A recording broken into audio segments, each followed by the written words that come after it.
Des produits de première qualité, premier choix, marque originale. Baolay manolotra anao ny fampalalam-baovao. Baolay, toujours meilleur.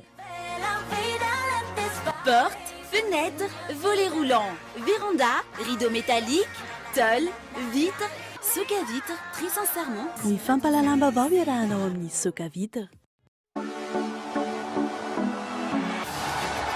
Ny fampalalam-baovao iarahanao amin'ny magasin Saint-Georges Vista Tsara Lalàna. Magasin Saint-Georges Vista Tsara Lalàna, représentant exclusif des marques Saint-Georges et Vista.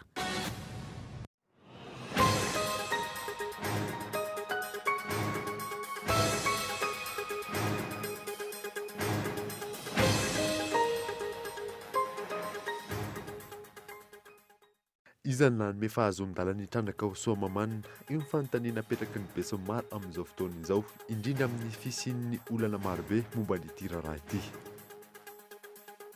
Tsy anaiky ny trindry azo lena ataon'ny mpitondra ny mpikambana ao anatin'ny hetsika mitsangana ary malagasy hitohy hatrany ny hetsika hiarahana amin'ireo vahoaka madinika. Tsy mitsahamiana ny vokatra makambe eto Madagasikara. Tsy misy dikany vokatra tamin'ity taona ity raha ampitaina tamin'ny taona 2014. Ripaky ny aretina White Spot avokoa ny makamba eto Madagasikara. Ampiasaina avokoa ny teknôlôjia vaovao sy ny fomba fampiasa adray isorohana ny osika sy ny fangalatahaka mandritra ny fanadinana baccalauréat amin'ity taona ity Union Vice du Bac. Ivoaka raha-potoana ihany koa ny tambo-karaman'ireo mpiambina sy ny mpitsara kopia. Any ivelany nivoatra hatrany ny fanadihadiana momba n'ilay fanafiana ny 14 Jolay lasa teo tany Nice. Efa mambolana ny nanomanan'ireo mpampororo iny fanafiana iny. Ny andindindreo arahanao afaka fotoana fohy.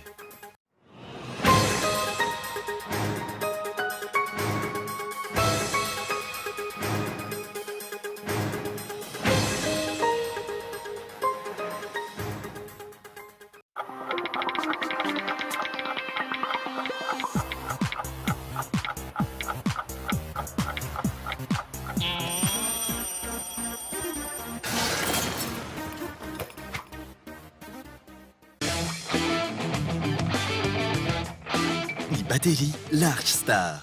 Batterie tsy mila entretien. Misy alliage plomb calcium ahafahana mametra ny fampiasana rano ho vity. Large Star manana fitehirizana sy rafi-pamokarana avo lenta ka kely foana ny herilany ary maharitra hatramin'ny avo 10 eny ny batterie Large Star.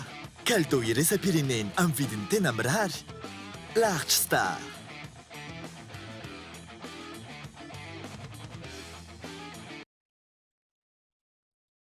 Le club Run Mada vous présente King of Mada.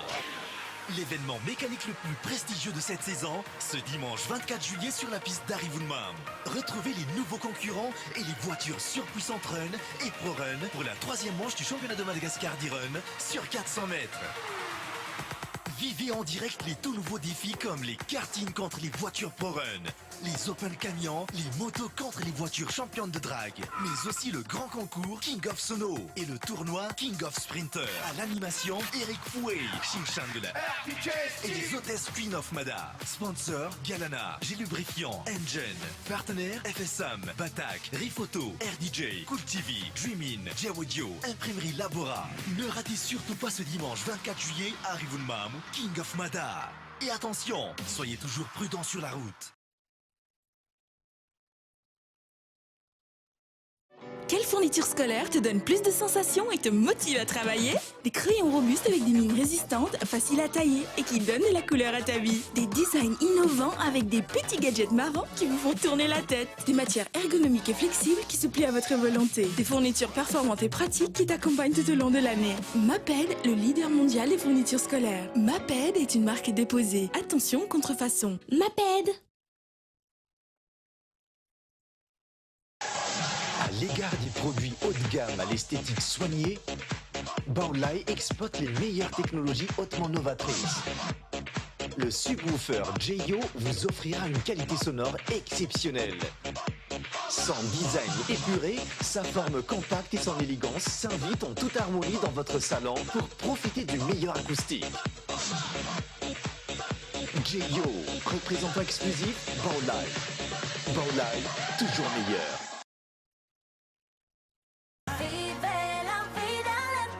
Portes, fenêtres, volets roulants, véranda, rideaux métalliques, tôles, vitres. Soca Vitre, fabricant poseur et spécialiste de pliage de tôle et bien d'autres, vous propose un large choix pour tous vos projets de construction ou de rénovation. Elle fabrique sur mesure toutes vos menuiseries alu à prix d'usine. Alors qu'attendez-vous? Venez nous voir à Andouta Pénac ou sur notre site internet. Soca Vitre, très sincèrement à votre service.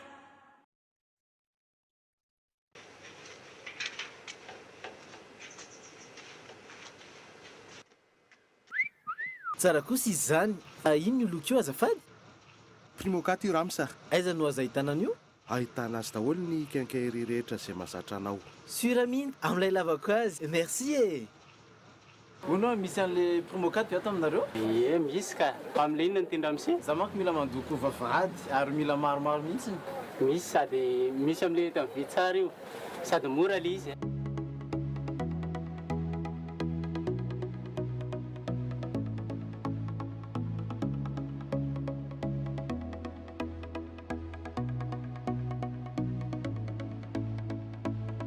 misy peinture loko le Primo 4 hein. Exigez la gamme de peinture Primo 4 chez votre revendeur habituel. Primo 4, une valeur sûre pour toutes les surfaces.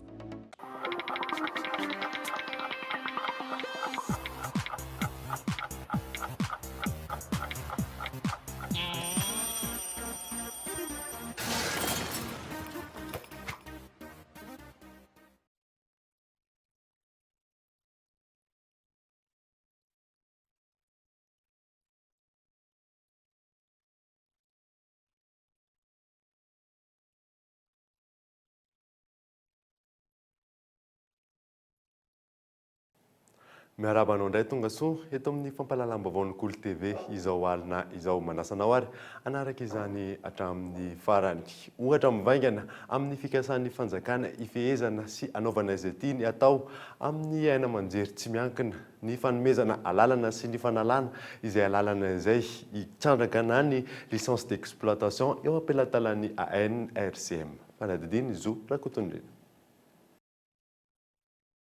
Androany ny momba ny fanomezana fahazondalana sy ny fanalana ny fahazondalana mitrandraka ao amin'ny aina aman-jery iray no entina ho antsika. Navadiky ny gouvernemanta ambony ambany izany andraikitra izany ao anatin'ilay lalàna nolanina teny amin'ny anteny mera rotonta. Nesorin'ny gouvernemanta teo amin'ny ANRCM na ny Autorité nationale de régulation de la communication médiatisée izany andraikitra izany ary nomena mivantana ny ministère ny serasera. Nitanjona tamin'ilay volavolan-dalàna natsangana tamin'ny taona 2012 anefa dia ny anomezana io andraikitra fanomezana sy fanalana lisansa io ho an'ny rafitra tsy miankina. Andininy telo ao amin'ny lalàna mifeny serasera ity no novain'ny gouvernemanta momba io andraikitra io. Araka ny andininy fahasivy tamin'ilay lalàna ny arahana anangana sy novatsin'ny pneu-davola tamin'ny taona 2012. Anisan'ny anjara andraikitry ny ANRCM ny fanomezana sy ny fanalana alalana hitrandraka na ny licence d'exploitation. Nesorina tanteraka nefa izany tao amin'ny andininy faraky amby 50 ao amin'ilay lalàna Andrianjato izay nolanina teny amin'ny anteny mera. Voafaritra mazava ao anatin'ny andininy fahenina sy fahafito amin'ilay volavolan-dalàna tamin'ny taona 2012 kosa ny andraikitry ny ministera ny serasera. Manatanteraka ny politika amin'ny fanapariana ny haino aman-jery amin'ny tanàna rehetra manerana ny nosy araka ny andininy fahafito. Nampiana nefa ny ho andraikitra io ao amin'ny lalàna Andrianjato ao amin'ny andininy fahasivy-ambefapolo. Ny ministera ny serasera no miandraikitra ny fitantanana ny resaka communication médiatisée. Izy ihany koa no manome sy manala ny alalana hitrandraka na ny licence d'exploitation. Tsy anaiky ny trindry azo lena ataon'ny mpitondra ny mpikambana ao anatin'ny hetsika mitsangana ary malagasy itoy hatrany moa ny hetsika iarahan'izy ireo amin'ny vahoaka madinika. Fanadidiny ny Miora Mantra. Tolona ho an'ny vahoaka no antom-pisian'ny hetsika misangana ary malagasy miady amin'ny tsirariny, ny trindry azo lena, ny fahantrana, ireo tsy maty manota eto amin'ny firenena. Mbola itony tolona iadiana amin'ny tsy mety ataon'ny mpitondra. Ohatrany ao anatin'ireny hetsika reny sanatry vava tsy azo ataony manao kitotoe na manao ataontsika hoe amateurisme dia entin'ny torapo fotsiny ilainy zany satria avany amin'ny vahoaka ary feon'ny vahoaka kanefa koa misy fandrindrana ao anatin'izay mba isiny zany atao hoe fomba fanaovana politika vaovao zany zay no andraindray amin'izao fotoana zao une nouvelle pratique de la politique fa tsy hoe hoentina fotsiny le izy dia sao de mandeha amin'ny lalantsika efa misy ny fandaminana amin'izao fotoana zao efa misy fifanakaloza-kevitra efa misy ny tetika fa sarotra kosa aloha ny amboraka ny tetika eto.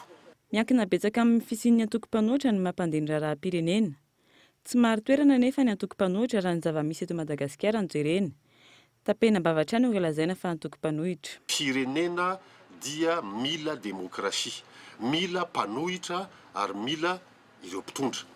Rehefa mijoro izany ataontsika hoe vondrona anankiroa zany dia mahatsara firenena zany ary eo dia izahay dia vonona ary efa miombana amin'izany hoe raha ohatra ka tsy misy ataony ny fanjakana ka tsy mety dia ho toerinay na eo amin'ny lafin'ny programme rateo-kareny zany na eo amin'ny lafin'ny fomba fitantanana zany na eo amin'ny lafin'ny kolikoly zany rehetra zany dia tsapa fa tsy mety amin'izao fotoana izao ka izahay dia anohitra n'izany rehetrarehetra zany. Arak'izany tsy hijanona hatreto ny tolona efa natomboka. Tsy maintsy ho lazaina ny tsirariny rehetra ataon'ny mpitondra amin'izao fotoana izao. Etsakilany namaly ny fangatahan'ny hetsika mitsangana ary malagasy ny antoko manohana ny fitondrana tamin'ny alalan'ny fanambarana nataony herinandro lasa izay. Hatreto aloha ny antoko-panohitra indray no mitady izay ahasoany vahoaka madinika, ny mpitondra kosa samy manao izay heveriny ho mety hitazonany ny toerany. Raha Soamamanana kosa indray iza marina ny nanome fahazahon-dalana hitrandraka ao amin'ny Soamamanana any. Io ny fanontaniana apetraky ny be sy ny maro amin'izao fotoana izao indrindra amin'ny fisian'ireo olana maro samihafa momba n'ity fitrandrahana ataony sinoa any toerana ity. So rakotondrena. Fanontaniana apetraky ny be sy ny maro momba ny fitrandrahana ao Soamamanana amin'izao fotoana izao. Iza no nanome alalana ireo sinoa hitrandraka any an-toerana. Raha ny fanadihadiana sy ny antota taratasy toy izao ny endrika nanomezana ireo karazana fanomezan-dalana maro samihafa na tonga ny toetra raha ho amin'ny toerany misy azy amin'izao fotoana izao. Araka ny antota taratasy navoaka ny filan-kevitry ny gouvernemanta sy ny fanazavan'ny solombavamboaka ny Miarinarivo. Izany Rahery Mandimby izany no nahazo voalohany ny fahazon-dalana nanaovana fikarohana tamin'ny 17 volana Jolay 2024. Nisy ny fanomezan'ny fahazon-dalana io an'ny orinasa Tanetilava tamin'ny 29 volana Janoary 2024. Tamin'ny taona 2024 nanajanona ny ampahany tamin'ny fahazon-dalana ity orinasa Tanetilava ity. Teo no nizara roa ity fahazon-dalana ity dia ny fahazon-dalana laharana fa 7,707 ariary ary ny fahazon-dalana fa 4,707 ariary. Tsy nisy toy intsony ny tantara teo. Ary araka ny fanazavany lehibe ny faritra itasy teo aloha, nijanona hatreo ny fahazon-dalana ary tsy nisy ny fanomezan'ny fahazon-dalana hitrandraka nomena tamin'izany fotoana izany. Rehefa mandeha ohatran'ireny dia ny fandray foana zany eo ministeran'ny minina sy ny région mandefa reny permis reny hoe reto ny olona nahazo permis ato amin'ny faritra itasy amin'ny resaka étude. Dia avy eo raha misy olona hitrandraka zany mbola tsisy loha zany fahazahoan-dalana hitrandraka mihitsy fa ireo olona zay manorina foto-drafitr'asa lehibe ka angalana permis dia mandalo amin'ny région. Dia misy fifanakaloza-kevitra foana zany eo amin'ny ONS ny région hoe zao ny zava-misy ato informeny ianao. Dia manana ny ambarany région tamin'izany nisy fotoana nandefasako mihitsy an'ireo orinasa ngezangeza izay ilana an'izany dia nandefa zany zahay. Dia mandefa koa zany zareo hoe zao zany izy dia mila averina le étude dia mamea information. Ny tiako tenenina zany dia hoe tamin'ny fotoana anay tao dia mbola tsy nisy mihitsy olona nahazo permis na fitrandrahana. Fanontaniana mipetraka zany dia hoe nahoana moa ireo permis ireo étude ireo fa nisy tamin'ny Andry Ravalomanana, président Ravalomanana, misy tamin'ny président Rajoelina. Nahoana ny fitondrana tamin'izany fotoana zany tsy nasa name fitrandrahana fa fotoana fohy aty aoriana dia misy mitrandraka. Dikan'izay zany ny fahazahoana azy dia misy tsy ara-dalàna matoa ireo olon'ireo zany tsy name permis dia misy tsy ara-dalàna ao. Tamin'ny fahadimy volana Novambra 2024 no nomen'ny orinasa Tanetilava ho an'ny orinasa Joangsing Sarl ireo fahazon-dalana roa ireo. Tamin'io ihany koa izy ireo no nahazo fahazon-dalana hitrandraka ary 70 taona ny faharetan'ny fotoam-pindrandrahana nahazona lalana araka ity taratasy ity. Araka ny sony ety ambany Ny talepy solotoerana eo anivon'ny BCMMM Ratsimbazav David Andriantenaina no nanome izany fahazondalana izany ho an'ny ity orinasa sinoa ity. Araka ny fanazavana tao anatin'ity filan-kevitry ny gouvernemanta tamin'ny 27 ny volana Jolay 2024 ity, toerana iray ihany no nahazona lalana hitrandrahana avy amin'ny ONE dia ny ao Andravolobe. Tsy nisy kosa ny fanomezana fahazona mitrandraka ao Antetezamby izay misy ny Alatapi. Raha ny fanazavana azo anefa, velara-tany 100 hektara maro no tafiditra ao anatin'ity fitrandrahana ity ao anatin'ireo fahazondalana roa namidy tamin'ny sinoa ireo. Dia ny permis anankiray 19 970 izay mitomboka eto amin'ny fokotanina Ambatomany dia miapakany amin'ny Arivomamy 2 ary Arivomamy 2 ny be da be indrindra ny carré minier ao anatin'io ao ambany Alatapia izay tazantsika maso. Zay zany ilay tokony ho hazavaina tsara. Zany ny tokony anjara ndraiky ny fanjakana manazava an'izany. Fa tsy zabe ny tanàna kely ity no hanazava an'izany. Ny carré iray dia 625 metra ny lafiny. Rehefa nataonay ny kajony satria izay mba nampianarina tamin'ny sekoly tsy nisy rindrina ihany. Dia zao no hitanay 39 hektara ny carré anankiray.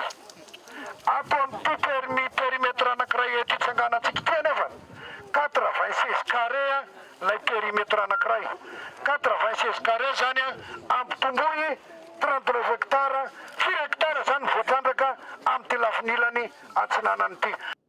Izay zany ny tompony andraikitra nanome alalana ireo sinoa hitrandraka amin'ireo toerana ireo. Raha ity filan-kevitry ny gouvernemanta ity hatrany, ny kôdy minier tamin'ny taona 2024 no nanomezana alalana ny fitrandrahana. Ny zava-misy anefa, efa hatramin'ny taona 2024 no nandrasana ny fananganana ny kôdy minier vaovao izay asolo tamin'ny taona 2024 io. Tsy nisy intsony ny fanomezana carré minier ho an'ireo mpitrandraka raha tsy mivoaka ny kôdy minier vaovao. Raha ny tokony ho izy izany, tokony tsy hisy ihany koa ny fanomezana fahazondalana hitrandraka raha tsy mivoaka io kôdy minier vaovao io. Fanaon'izao fitondrana izao no manilika hatrany ny fahadisoana ho an'ireo fitondrana ny fandimby teo aloha. Ny tsy fantatr'izy ireo, izy no mitondra amin'izao fotoan'izao ka tokony ho tompony andraikitra tanteraka sy voalohany amin'ny zava-mitranga rehetra eto Madagasikara. Resaka soamamany izay hatrany dia tokony hisy ny fifampiresahana hoy zareo anivon'ny CNM na ny communauté nationale des mines. Mikael Ramaloa. Olana ara-bola, ara-pitaovana, eo ihany koa ny lalam-barotra isan-karazany, ireo amin'ny ankapobeny no tsy ampy amin'ny fampivoarana ny tontolon'ny arenan-kibon'ny tany raha ny nambaran'ny filohan'ny CNM na ny Comité National des Mines. Tokony hamafisina ny fanentanana sy ny fampahafantarana ny arena rehetra misy amin'ny alalan'ny tetikasa lanja miakatra. Ary ireo olona izay niofaneo ireo zany dia mazava loatra araka ny teniko teo dia ndeha hiverina ny fotony any amin'izay ny aingana izy hanofana ny vahoaka. Raha misy nefa azo izay fahalalana izay kanefa tsisy ny fitaovana entina manodina ireo akora, ohatra hoe volamena ho lasa firavaka, dia anolotra koa fanampiana mba azahoana fitaovana ny Comité National des Mines ary hozaraina any amin'ireo fikambanana isan-karazany manerana amin'ny Madagasikara mba hahafahan'ireo vahoaka ireo hiasa anodina ny vato aminy mba hisy an'ilay teny frantsay atao hoe valeur ajoutée zany mba hitomba ny vola hiditra isan-tokantrano. Ka ny Comité National des Mines koa dia hitondra solontenan'ireo mpitrandraka sy mpanodin'ireo ho any amin'ireo mpanjifa any Bangkok, any Singapour, any Shanghai, any Dubai, any Europa, any Tel Aviv, zay rehetrarehetra natrany États-Unis, zay rehetra ahitana olona mety anjifa le zavatra vitan'ny namantsika ireo rahalahintsika mpisehatra anatin'ny arena kibon'ny tany mba hitady an'izay lalam-barotra zay ka hisy zany fidiram-bola tsaratsara kokoa ho an'ny tokantrano tsirairay avy ary mazava ho azy fa rehefa hisy zany dia hitombo ny vola vahiny hiditra ary hitombo arak'izay ihany koa vola miditra ny kitapom-bola mpanjakana. Isan'ny noresahan'ity filohan'ny Comité National des Mines ity ihany koa ny raha misy any soamamanina izay miteraka resabe amin'izao fotoana izao. Samy manana ny anjara-dalàny daholo ny andaniny, ny ankilany. Misy zany ny mivoy hoe alao tsy mila sinoa zay, alao hodiny sinoa satria antaninatra zareo inona le antony, sasany tsy malala zay antony fa alao mody fotsiny izy satria vahiny. Sasany lazany hoe satria maty ny omby rehefa mihinana an'le rano le hoe kalarina nga zay naran'le rano tsy tadidiko izy teo ary na dia le olona manaratsy ny sinoa aza dia maro no milaza fa tsisy zany fa tsao aely ihany etsy an-daniny koa dia misy tsy fahamalinana ihany avy amin'ny fanjakana malagasy satria lafo ny ara-teknika ihany nijereny tamin'ny fahatongavan'ny reto vahiny reto teto amintsika fa tsy mba nijereny le volet social zany a tsy nijereny le volet économique tsy nijereny le hoe ahoana no ampifandraisana tsara mialohan'ny reto vahiny reto amin'le mponina zay vao tonga le vahiny hitrandraka zany fa raha nanao an'izany koa ny fanjakana dia tsy tonga tamin'izao a situation misy atsika ankehitriny zao zao korotana zao ihany koa ny any somamanina etsy an-daniny zany koa ny sinoa tsy madiodio koa ny sinoa satria tonga ry zareo dia nanao be fiavy fotsiny miaraka amin'ny engin tsy mba nijery hoe inona ny fomba ampampanao ny malagasy izy a tsy nitady fihavanana nakafon'le olona hiaraka hipetraka aminy izy a ka teny farany a entinay comité national de mine amin'ny tsirairay avy tsisy madio ianareo na ray azy samy manana ny loto kelynareo avy a maninona raha mifampiresaka maninona raha mifanatona dia miara mitady vahaolana fa zany ny teny tondra fampandrosoana sy fiarahamonina tsisy raorao araka izany tsy miandany atsy na roa ny comité national de mine na ny CNM fa mipetraka eo afovoany hatrany. Isan'ny manamarina izany ny fisian'ny rafitra maro ao anatin'ity komity ity. Isan'ny hita amin'izany ny mpanjara maro, ny solon-tena-panjakana maro, toy ny mpitandro filaminana, ny mpahay-lalàna, ny solon-tenan'ny ministera maro. Isan'ny mandray anjara amin'ny famolavolana ny lalàna mikasika ny fitrandrahana ihany koa ny komity nasionaly ho an'ny Harenan-kibon'ny tany. Lafim-baovao hafa kosa indray tsy ho tratra amin'ny volana novambra andraisana ny fihaonana an-tampon'ny firenena amin'ny teny frantsay ny trano hivahinan'ireo mpizaika etsy Andohatapenaka izay noraisin'ny orinasa CIMAD an-tanàna. Fehizoro Rafaly. Volana vitsy mialohan'ny andraisana ny fihaonam-ben'ny francophonie amin'ny volana novambra ho avy izao. Tsy ho tratra ara-potoana ny fanamboarana ny village voary etsy Andohatapenaka andraisana ireo vahiny ho avy eto amintsika. Ny galeriana ny toeram-pivarotana ireo ara malagasy no vita amin'ity fandraisana ity fihaonana ity raha ny fanazavana azo. Raha ny fanazavana teo anivon'ny ministera misana nitetika asan'ny filoham-pirenena sy ny fanajarenany tany. Ho vita mialohan'ny andraisana ity fihaonam-be fa 40 ny firenena miteny sy mampiasa ny teny frantsay ity ny foto-dravitra sahafa toy ny lalana mihazo any Ivato sy Andohatapenaka, Tsarasotra Ivato, ny fanamboarana ny tarmac sy ny trano fandraisam-bahiny any amin'ny seranam-piaramanidina Ivato. Tsy nisy kosa ny feim-potoana voalaza fa avy tany izany hatreto. Raha ny fanazavana ihany koa, ny hôtel 5 étoiles eny Ivato no andraisan'ireo mpizaika. Efa misy ihany koa ny trano fandraisam-bahiny hafa izay handray ireo filoham-panjakana sy olo-manan-kaja samihafa. Fanontaniana mipetraka manoloana izany no hoe ny tsy fahavitan'ny foto-drafitrasa izay nankinina tamin'ny orinasa CIMAD ve no nahavoaroaka ny tale jeneraly n'ity orinasa ity. Ho any androany, tsy nisy ny tompon'andraikitra afaka nitondra fanazavana mikasika izany. Raha tsy hivina, nisy vola efa niraisin'ity orinasa ity nampiasana tao anatin'ny fananganana ny foto-drafitrasa ary nampanantenaina fa ho vita ara-potoana izany. Tsara ho fantatry ny olona rehetra aloha fa fiangana ny fampandrosoana firenena, endrika iray fampandrosoana firenena ty village ty nangatahan'ny francophonie amin'ny fiarikarena malagasy. Manitikitika ny maro hoe manomboka ve ny village francophonie. Efa hitanareo io manomboka village francophonie ho vita ve ho vita ny village francophonie manomboka fondation zay zao dia ny gros œuvre fin juillet vitanay ny gros œuvre zany hoe ny rindrina mitsangana amin'izay rehetra mamboarina eto dia ny finition manomboka volana avril dia ty zavatra rehetrarehetra hitanareo ety ny CIMAD no mikarakara azy zany. Toy izay ny fanazavan'ny tale jeneraly ny CIMAD teo aloha ny volana janoary 2024 lasa teo, izay efa tsy amperina saintsony amin'izao fotoana izao. Toy ny orinasam-panjakana efa hita mikorosofana amin'izao fotoana izao, hitantaratra aty amin'ny vokatry ny asa ihany koa ny tsy fahafehezana ny fitantanana. Mihazakazaka tratra ny miadana ny fizotry ny asa, nankaiza ihany koa ny vola. Raha ny tokony ho izy ao anatin'ny famolavolana ny tetika asa no tokony voafaritra ny teti-bola anatanterahana izany sy ny feim-potoana enjehina. Tsy ampitosika kosa ny tanora malagasy amin'ny famoronana asa sy ny fitadiavana asa antony mampitarazoka ny firoborobon'ny toe-karena eto amin'ny tsika. Fanadadiana Michela Ranarzaona. Famoronana asa fitadiavana asa isany mbola olana ho an'ny tanora malagasy amin'izao fotoana izao. Fampiroboroboana maharitra ny tanjon'ny fanjakana saingy hatreto tsy mifanalavitra ny isan'ny orinasa mitsangana. Raha ny antontanisany EDBM ny taona 2024, 3,700 ireo orinasa niorina raha toa ka 9,900 izany ny taona 2024. Eo ihany koa ny fitombony tahan'ny tsy fananana asa sy ny fironan'ny tanora any amin'ny asa tsy mifandray amin'ny fianarana nataony.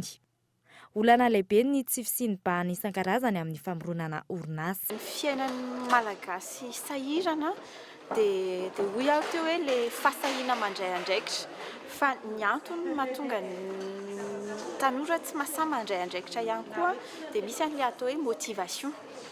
Ka io motivation io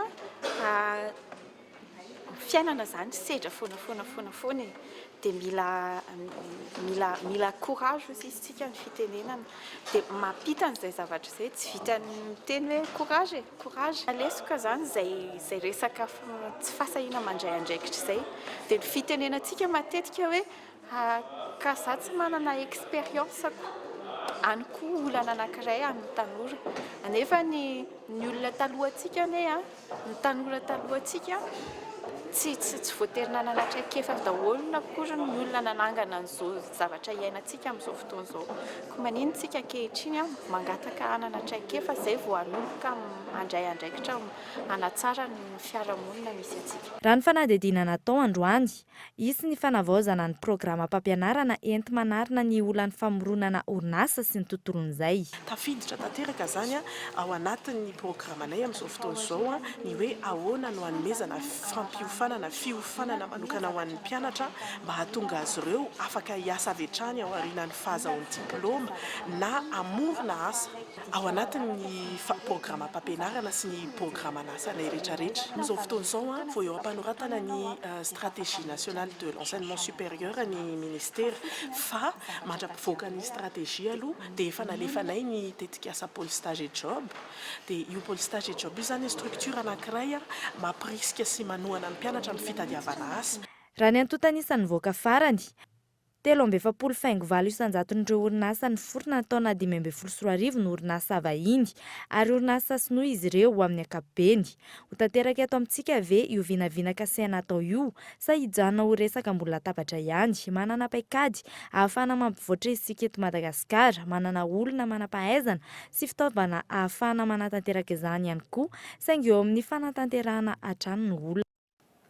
Tsy mitsahatra miaina moa ny vokatra makamba eto Madagasikara. Tsy misy dika ny vokatra tamin'ity taona ity raha pitahina tamin'ny taona 4 izay nahazahoantsika vokatra betsaka indrindra ripaky ny aretina avokoa moa ny makamba eto amintsika. Fanadadiny Michela Ranarjonatra.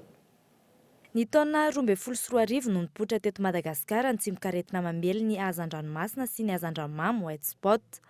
Voka ny 9 taona ny vokatra makamba teto amintsika. Tonga hatramin'ny fanakatonana ireo orinasa misehatra amin'izany. Andeha ihany zany le famokarana sy le fitrandrana. Fa taty amin'ny taona septembre 2012 isy zany le fahitana le virus de white spot. Izy zany karazana virus matanjaka sy mahery vaika be mamono crevette ao anaty bassin.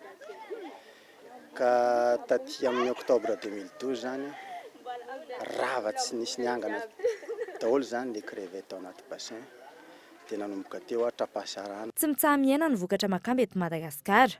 Raha toka 707 taona zany ny taona 2024, ny 703 taona ny taona 2024, 737 taona ny taona 2024 ary manodidina ny 500 hatramin'ny 400 taona izany amin'izao. Lavitry ny vokatra tamin'ny 400 ny vokatra amin'izao. Miaina ihany koa ny kalibra raha ny fanazavana azo. White spot moa dia raha mahalala iny fa be dia be ny zavatra mahatonga azy. So ny verina izy fa aretina io ny tsara ho fantatry ny olona fotsiny ny white spot dia tsy makarary ny olombelona ory. Ny ezahana no mifehy azy. Ohatra zao mifaritra le misy ferme izay mbola mandeha tsara hita fa mbola mena reny dia manao créer zany zay zone tampon zany hoe faritra iarovana an'le toeram-piompiana dia mba hanakana ny olona tsy vezivezy ao anatin'ireo faritra ireo mba tsy hiparitahan'le aretina zany. Ireo le vokatra izay heverina fa marefo dia misy ny fotoam-pihidiny ny fanjonoana. Isan'ireo sehatra mampiditra vola betsaka eo amin'ny kitapom-bolam-panjakana ny vokatra makamba. Ny taona 2024 no nahitana vokatra makamba tsara indrindra. 23,3 sy iray alina taonina izay napiditra 3,9 miliara ariary tao amin'ny kitapom-bolam-panjakana. 4,70 miliara ariary ho an'ny fanondranana makamba fiompy ary 4,70 miliara ariary ho an'ireo makamba jonoana an-dranomasina. Taorian'ny fiakarana ny vidin-jiro tamin'ny volana jona lasa teo, hiakatra indray ny vidin-jiro amin'ny volana aogositra ho avy izao araky ny fampitambavao ao amin'ny tranokala-mpifandraisan'ny ORE na ny Office de la Régulation de l'Électricité. Lili Rabiata. Ampiakatra ny tarifa amin'ny vidin-jiro indray ny JIRAMA mandritra ny volana aogositra taorian'ny fampiakarana ny volana jona teo. Araky ny hita ao amin'ny tranokala ny ORE na ny Office de Régulation de l'Électricité, samy nisy fiakarana ny deuxième tranche amin'ny tarif économique sy ny deuxième tranche amin'ny tarif normal ho an'ny tokantrano amin'ny ankapobeny eto an-drenivohitra. Izany hoe mampiasa jiro mihoatra ny 130 kWh. Ho an'ny deuxième tranche tarif économique na ny tokantrano mampiasa herinaratra farany kely indrindra, hiakatra 4,5 ny vidin-jiro ny volana aogositra izao raha mihoatra ny tamin'ny tarifa ny volana May. Izany hoe raha 20,900 ariary ny kilowattheure ny volana May, 7,900 ariary ankehitriny, hiakatra 10,700 ariary zany ny volana aogositra. Ho an'ny deuxième tranche tarif normal na ny tokantrano mampiasa herinaratra mihoatra ny 130 kWh izay fampiasa ny tokantrano amin'ny ankapobeny, hiakatra 4,270 ny vidin-jiro amin'ny volana aogositra. Izany hoe raha 2,700 ariary ny kilowattheure ny volana May, 7,700 ariary ankehitriny, taorian'ny fiakarana ny volana jona teo, ary mbola hiakatra 7,700 ariary amin'ny volana aogositra. Ho an'ny tarif industriel kosa indray, izay fampiasan'ny orinasa amin'ny ankapobeny, hiakatra 2,20,770 ny vidin-jiro. Raha 7,50 ariary ny kilowattheure ny volana May teo, hiakatra ho 4,70 ariary zany ny volana aogositra. Fiakarana 4,500 sy fiakarana 4,270 izany no voasoratra tao anatin'ny 2 volana ny akaran'ny vidin-jiro. Nampiakarina araky ny fitakiana napetraky ny tahirim-bola iraisam-pirenena mba tsy ampidirany fanjakana vola ao amin'ny orinasa intsony araka izany ny vidin-jiro eto amintsika noho ny olana ara-bola misy eo amin'ny orinasa. Ankilan'izay anefa, nolaniana ihany koa ny lalàna ny fentedi-bola-panjakana nasy-pantsiana izay nanamafy ny fanomezana 300 miliara ariary ho an'ny orinasa JIRAMA. Mazava izao fa noho ny fasairanana ara-bola lalovan'ny orinasa, sady nampiakarina ny vidin-jiro no mitoy ihany ny famatsiana omenan'ny orinasa ataon'ny fanjakana. Ny minisitra nefa hatramin'ny nandraisany fitantanana no nilaza fa tsy misy ifandraisany amin'ny olana ara-bola ny orinasa ny fampiakarana ny vidin-jiro. Hoy izy ny olona hoe io minisitra io ihany napidina ny vidin-jiro tamin'ny 2024. Ny fampidinana ny fampakarana ny vidin'ny herinaratra dia sy noho ny hoe ny korosifahana ny lafiny ara-bola ao anatin'ny orinasa. Ny vahoaka ihany hatreto no mibaby ny vokan'ny fitantanana tsy mazava eo amin'ny orinasa JIRAMA. Miakatra ny vidin-jiro, mitohy hatrany koa ny délestage. Ny fanofana groupe amin'ny orinasa vahiny tahaka ny AFL Power, ny HFF, ny Enelec, ny Agreco, ny SMTP, First Energy, ny EDM no voalaza fa antony tsy nampiarina ny toe-bolan'ny orinasa saingy mbola mitohy izany hatreto. Tsy mbola mihodina manome herinaratra ihany koa hatreto ny orinasa Symbion Power sy ny TAC na dia efa ho eritaona aza nanaovantsony ny fifanaraha-piara-miasa. Nanambatra ny hery moa ireo olom-boafidy Enitos hanamboatra ny lalana miazo ny hôpitaly. Miteraka olana goavana moa ity lalana ity raha hamonjy ny hôpitaly raha nanambarany ireo solombavam-bahoaka. Teny an-toerana Gaetan Andriatsilava. Manana ny lanjany ho an'ny mponina ity lalana ity. Antony, tsy maintsy mandalo eto raha hiazo ny hôpitaly eto Itos. Nandritra ny roa taona izay nefa, simba tanteraka ny lalana. Misedra olana avokoa ireo mpitondra marary any amin'ny hôpitaly, indrindra ireo mila vonjy-aina. Zay mponina eto Atosy eto hatreto miakatra any atapon'Tosy any zany efa simba be misy tamin'ny asa roa taona zay. Misy zao fanambarana vita tsara misy izy aloha hatreto zao. Androany zao no andrataka goudron, fomaly ny bulldozer sy ny tisinaingety no totoany io.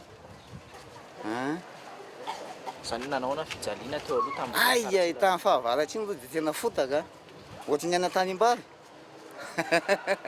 nareo tsy nandalo tety fa nanandalo tety ny tamin'izany mihitsy misy patinazy izy ateo tamin'izany. Efa maro ny fangatana fanampiana natao hatrizay hoy ny tompona andraikitra eny an-toerana saingy tsy natana vahaolana izany. Araka izany nanambatra hery ireo kominina telo Itosy sy Andranonahitra ary Ambavatokana anamboarana ny lalana. Lavaka be io fa tsy ohatra n'izao hitantsika izao, tsy hoe lavaka afaka andanina fa tena efa goaka be, tena misy fotoana rehefa hoe tapaka mihitsy ny lalana be da be nefa mivezivezy aty dia komina maromaro zany zay ny tena miezaka mitambatra an'ity dia tena nandray anjara mivantana miaraka madame député ny komina ny Itosy dia ny komina Andranonahitra sy ny komina Ambavatokana dia zay ny hoe antony ny ahafahantsika hoe mavita an'izao lalana izao mba analana fahasairanana amin'ny mponina zany amin'ny fivezivezy. Isan'ny nanolo-tanana amin'ny fanamboarana ity lalana ity ihany koa ny solombavambahoaka eny an-toerana. Nanampy tosika tamin'ny fangatanana natao teny anivon'ny ministeran'ny asa vaventy izy ireo saingy hatreto tsy mbola mivaly izany. Tsy afaka miandry anefa ny fahasairana ny mponina indrindra ho an'ireo izay hamonjy ny hopitaly na hiteraka izany na maratra mafy ka mila famonjena. Ty zany dia lalana makany amin'ny hopitaly ty mandalo eto daholo na mpiteraka na marary dia menimenina ny olona hoe raha hitanareo ny tany ty teo aloha lavaka be mihitsy raha olona efa akaiky hiteraka dia mety hiteraka an-dalana ozy zareo zany menimenina be dia nanetsiketsika ny tenanay zany mijery vahaolana dia misy zany fiaraha-miasa amin'izao engin izao ampiasana analana fahasairanana mponina ty dia ny etimanana ny rahan'ny commune telo mitambatra ny tenanay koa ao anatiny mikarakara zany dia manantena ny mponina fa mba hikarakara anao ny entretien amin'izao lalana izao zany satria tena anala fahasairanana mihitsy ny nanamboarana azy ary vity ty izao atsika io mbola misy ratsy be eo Benjy miala migalana Andranonahitra parapatonga ny Andotanjona dia mbola hijery hevitra koa zay amin'ny anamboarana azy fa tsy hiandry fa matsimbola zay hatramin'izao tsy misy valiny nefa ny vahoaka efa menimenina. Raha ny fanazavana azo RIP 13 no iantsoina ity lalana ity, izany hoe tsy lalana kominaly ary ny fanjakana ny tompona andraikitra voalohany amin'izany. Hatreto anefa na ny lalam-pirenena izay lahara-pahamehana ho an'ny fanjakana aza tsy vita. Azo tenaina ve manoloana izany ny anamboarana ny lalana tahaka izao? Io antony io no nahatonga ireo olom-boafidy aty an-toerana andray an-tanana araka izay tratra ny fanamboarana. Miandry ny fanatanterahana ireo fampanantenana nataon'ny filoham-pirenena avokoa ny vahoaka na ny komina tsirairay amin'izao fotoana izao. Ohatra amin'izany ny fampanantenana ny filoha amin'ny anamboarana ny tsenan'ny Ivato. Hatreto nefa tsy mbola misy toyany izany. Teny an-toerana Gaëtan Andriatsilavo. Mitohy hatrany ny fanehoan-kevitra manoloana ny fampanantenana nataon'ny filoham-pirenena ho an'ny vahoaka saingy tsy tanteraka hatramin'izao. Iankina ny fampandrosoana sy ny fampivoarana ny fiainan'ny mponina nefa izany. Tsy tokony hisy ny ketrana trano sy fiantrana ireo sakaiza sy olom-patatra intsony ny fitantanana ny raharaham-pirenena hoe ny mpanao politika iray no antononay. Esorina avy hatrany izay tsy mahombo io izy ary miainga avy ao amin'ireo mpiara-miasa akaiky amin'ny filoha izany. Filoham-pirenena izay mieritreritra ny anao zavatra tsara eto dia oka tsy ho fitahan'ireo manodidina azy. Mpanolotsaina an'Andriamatoa Rajenaro mampianana filohan'ny repoblika amin'izao dia mpamandaritra azy dododolo mihitsy. Tokony aloha voalohany indrindra ny filoham-pirenena hanana mpanetretena, hanana fahasahiana ka izay hita rehetra tsy mamely dia hivitra satria izy ihany ny teny tamin'ny kabarina fa hoe misy ozy izy ny mihazakazaka, misy ny atonontonony ary misy ny tsy lasa mihitsy ka inona ary manakana azy tsy hanolo an'ireo. Zay zany no amin'ny tenako azy soloy Andriamatoa filohan'ny repoblika izay fantatrao fa tsy mamely rehetrarehetra. Tsy vao izao no nahitana fanehoan-kevitra tahaka izany teto amin'ny fampahalalam-baovao. Hatreto anefa tsy mbola nisy fiovana. Ankoatr'izay, maro amin'ireo fampanantenana nataon'ny filoha nandritra ireo fandraisam-pitenenana izay nataony no iandraisam-baliny ankehitriny. Isan'izany ny fanamboarana ny tsenan'ny Ivato. Voalaza fa tsy maintsy ho vitaina alohan'ny volana Novambra andraisana ny frankofônia ny tsena. Hatreto anefa mbola tsy fantatra izay toiny ary tsy mbola misy fanomboana ny asa. Ny mponina eto manontany foana hoe aiza ilay tetikasa ho apetraka ao anatin'izao fandraisana ny francophonie izao dia izahay ihany koa moa manantena fa ho atomboky ny fitondram-panjakana tsy ela izay asa indrindra ity tsena izay tena ratsy dia ratsy tokoa tsy mendrika an'izany hoe vavadin'ny Madagasikara izany. Izay aloha no fampanantenana ny hoe tsy maintsy vita alohan'ny francophonie ity tsena ity ary tombontsoa ho an'ny rehetra. Izay zany dia manararaotra ny hoe zaranay ary anisany eo avy tany ny foto-drafitrasa maro ato anatin'ny commune satria nijanona ho an'ny vahoaka ny foto-drafitrasa afa tsy ny hoe francophonie mandalo no hitondra anazy lody any amin'ny toerana misy azy any. Miandry fanatanterahana io fampanantenana nataon'ny filoha io araka izany ny mponina eto Ivato. Ny commune Ivato izay voalaza ho vavahadin'i Madagasikara no izy manana ny seranam-piaramanidina iraisam-pirenena. Na izany azy, nandray fepetra ny tompon'andraikitra ary nampiasa izay am-pelantanana ahafahana manatsara ny tanàna. Ohatra amin'izany ny fanavaozana ny CSP2, ny fanamboarana ny sekoly fanambiazana fototra izay volan'ny commune manokana ary ny fanaingoana ny tanàna amin'ny alalan'ny fambolena voninkazo. Commune mendrika, commune filamatra ho an'ny rehetra amin'ny tanjona, hoy ny ben'ny tanàna.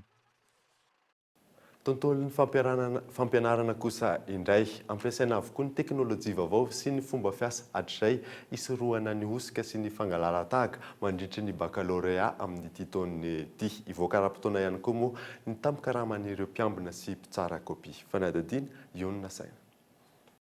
937 alina no isampiadina voasoratra anarana ho an'Antananarivo izay hitsanjara amin'ny foibem-panadinana 7 lehilahy 7 taona ny zokony indrindra amin'ity taona ity ary vehivavy 12 taona ny zandriny indrindra amin'ireo mpiadina.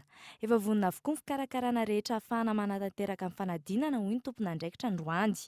Ankoatr'izay, hojerena manokana ary ivoaka ara-potoana ny tampikaramaan'ireo mpiambina sy mpitsara fanadinana izay nahitana olana hatr'izay.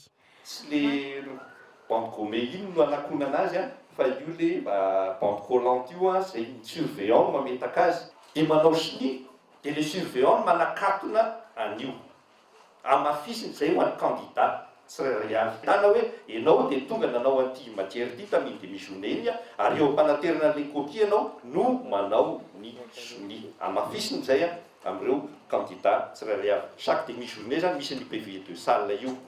Ny autorisé zany amin'ny machine calculée des machines calculée scientifique non programmable.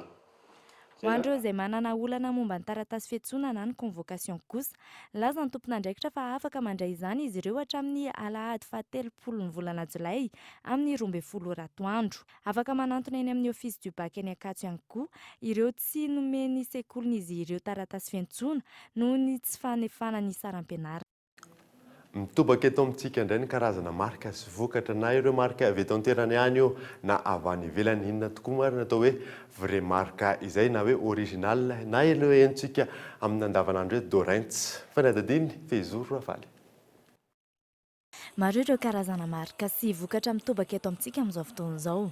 Eo amin'ny lafin'ny teknôlôjia ohatra mahaliana ny ankamaroan'ny olona indrindra ny tanora ny vokatra vrai marque na ihany koa ny original. Tsy ny vokatra rehetra nefa no atao hoe vrai marque na mitovy amin'ireo hika farany aza. Tsy voatery ho vokatra avy any amin'ny firenena vahiny ihany koa ny vokatra tena izy na original. Misy kosa ny paika ahafahana manavaka ny gamme na ny solissansa na ny osika mihoatra amin'ireo vokatra sy marika tsara. Atao hoe grande marque araka ny fanambarantsika teo dia ilay atao hoe approche fanantonantsika mihitsy. Misy marque zao ohatra izay ataontsika hoe marque internationale, misy ny représentant l'izy, revendeur l'izy eto dia ireny orinasa ireny no miara-miasa amintsika mandranty an'ilay vokatra eto toerana. Dikan'izay zany raha orinasa iray miara-miasa an'ilay mpamokatra an'ilay any ampita dia mazava ho azy fa tsy maintsy original zany no vorona izy. Hita mitobaka eto amintsika ihany koa ny vokatra fampiasa amin'ny fikarakarana endrika amam-bika na ny produit cosmétique izay avy any Chine, Thaïlande, Europe amin'ny ankapobeny. Ho an'ny fikoloana ny endrika ohatra samihafa ny vokatra azo amin'ny fampiasana marika tsara sy ireo sendrasendra eny an-tsena na ny fividianana ireo mifanaraka amin'ny teti-bola fotsiny. Ny produit de marque tonga dia hitanao résultat fa ny produit eny an-tsena tsy maintsy mampiasa imbetsaka ianao vao hita ny résultat. Aleo tena hoe mandeha any amin'ny professionnel mampiasa les produits adaptés en peau Toy izay hoe manao an'ilay produit fahatany fotsiny hoe ty mety aminah nefa ny tsy mety aminao kory satria hafa ihany le professionnel satria izy efa nianatra an'iny dia efa hainy mihitsy hoe ohatra hoe any peau grasse zao dia misy produit mihitsy efa atokanao amin'ny peau grasse mihitsy hoe spécial pour peau grasse hatramin'ilay lotion gommage masque ny crème de jour. Tsy ny avy any ivelany ihany no azo lazaina hoe vrai marque. Afaka mamorona marika ho an'ny vokatra vokariny ny olona na orinasa iray. Efa misy ihany koa ireo marika vokatra malagasy no malaza sy miparitaka maneran'izao tontolo izao. Misy ny rafitra izay miaro ny famoronana iray. Misy marika malagasy maro izay efa malaza zany hoe alefany any amin'ny Omapizy io dia arovana dia tsisy mahazo mampiasa intsony ilay anaran'ilay marika. Dia anjaranao no mampalaza zany hoe manao izay afantaran'ny olona sy anjifan'ny olona bebe kokoa ny marika izay anananao. Hafa ihany ny tena marika malaza zany hoe tsy ilay contrefaçon moa filazantsika azy ilay hoe marika foronina ao ambadiky marika tena izy. Tsy azo atao mihitsy mampiasa produit tsy mandalo, fitiliana na manam-pahaizana manokana momba an'izany satria dia mety izy ireny hanimba ny hotitavanao na mety ampivonto sy maro samihafa no mety hitondra aretina hatrany amin'ny cancer mihitsy. Tsy voatery ho lafo araka amin'ny fanahiny be sy ny maro ihany koa ny vrai marque. Azo atao ny manandratra ny vokatra na ny marika vita eto an-toerana hiparitaka manerana nosy sy maneran'izao tontolo izao izay vokatry ny famoronana faty sy ala tahaka akory. Isan'ny olana sedrainy asa famoronana sy fandrarahana eto amintsika amin'ny ankapobeny ny tsy fampiny riska sy ny fanohanana.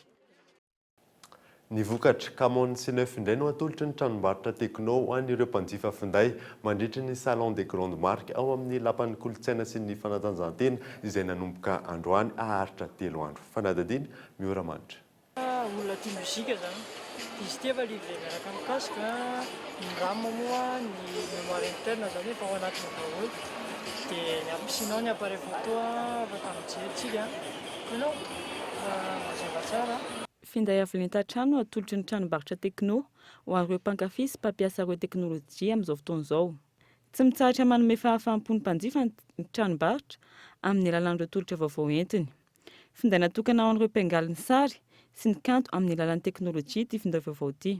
Ny vokatra hoentin'ny Tekno eto amin'ny salon de la grande marque dia ilay Camon C9 io ilay hika farany vokarin'ny Tekno.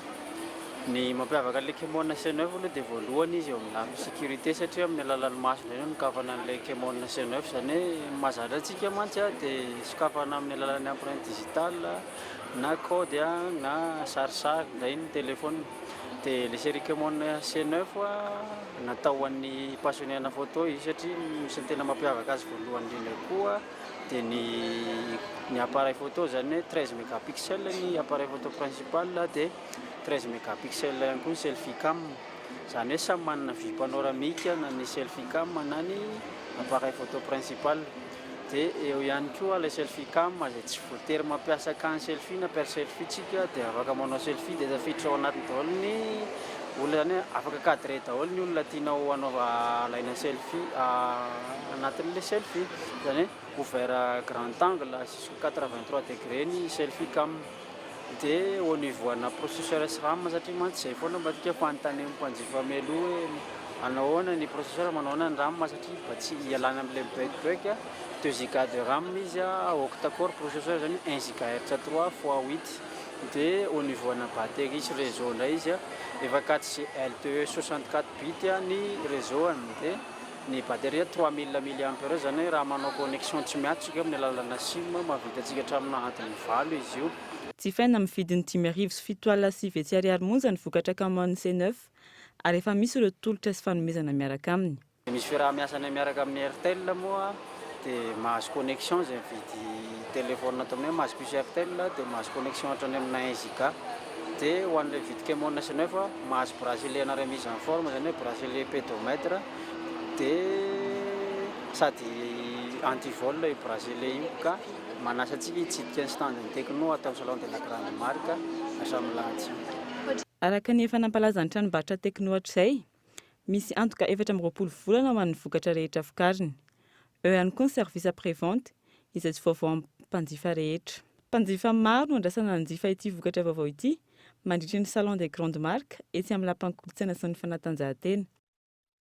Dia izay no vadiantsika vaovao iraisam-pirenena nivoatra hatrany moa ny fanadihadiana momba n'ilay fanafiana tamin'ny 14 Jolay lasa teo tany nisy atao a France. Efa mambolana moa no ny tanterahanyreto sy ny fanomanany reto mpampiroro eny fanafiana iny fanadihadiana eo amin'ny sariny France 24.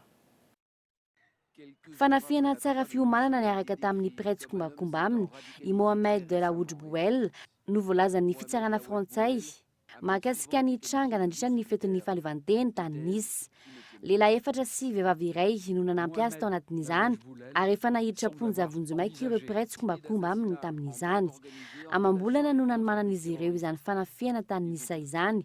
Fifandraisana amin'ny alalan'ny finday sy ny fikarohana nanomboka ny taona 2024 no porofo teo am-pelatana ny mpanao fanadihadiana.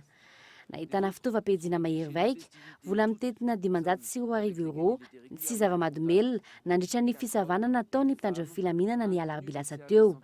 Nahitana mpamatsy fitaovam-piadiana ihany koa tamin'ireo 5 voaroaroa eo anatin'izany tranga tany Nice izany.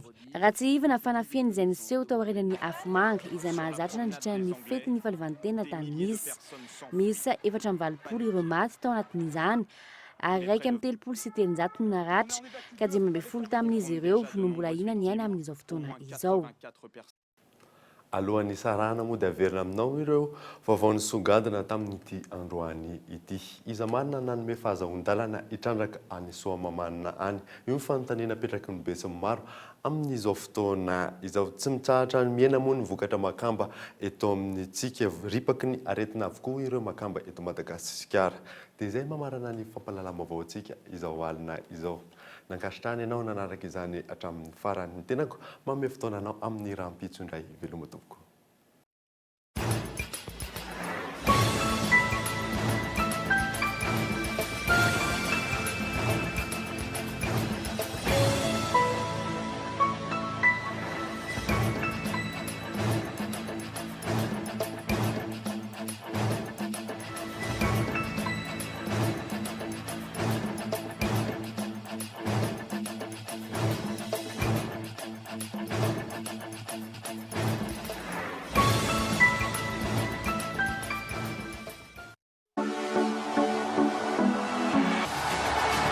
Narahinao teo ny fampalalam-baovao miaraka tamin'ny magasin Saint-Georges Vista Tsara Lalana. Magasin Saint-Georges Vista Tsara Lalana, représentant exclusif des marques Saint-Georges et Vista. Portes, fenêtres, volets roulants, véranda, rideaux métalliques, tôle, vitres, soc à vitres, tris en serment. Ny fampalalam-baovao niarahanao tamin'ny soc à vitres. Des produits de première qualité, premier choix, marque originale. Baolay nanolotra anao teo ny fampalalam-baovao. Baolay, toujours meilleur.